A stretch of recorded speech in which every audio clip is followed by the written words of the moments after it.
Fumata nera al termine dell'incontro fra il presidente della regione Lombardia Roberto Maroni e il ministro dell'interno Marco Minniti. Sul tavolo la richiesta di accorpare il referendum per l'autonomia con le elezioni amministrative. A seguito dell'incontro di ieri del mio collega Maroni, che anche per mio conto è andato a fare l'ultimo passaggio presso il Ministero degli Interni, ne viene fuori un'indisponibilità.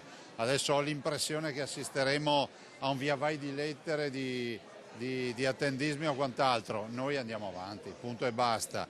Fino a quando non sarà fissata la data delle elezioni amministrative, la finestra della speranza di un election day non viene comunque accantonata. Dopo l'incontro con Minniti, Maroni ha parlato con Zaia, che sulla questione non è intenzionato a cedere di 1 millimetro. La Regione del Veneto si è dotata peraltro qualche giorno fa anche di un correttivo della legge che prevede anche la non election day, quindi i cittadini sappiano che nel 2017 noi faremo referendum. A sostegno del referendum per l'autonomia del Veneto c'è un'ampia maggioranza. La consultazione si farà entro l'estate, al più tardi in autunno, dice Zaia, che ai veneti ha promesso di trasformare il Veneto come Trento e Bolzano. Al governo la richiesta di mollare le materie degli articoli 116 e 117 della Costituzione e naturalmente i soldi necessari a realizzarle.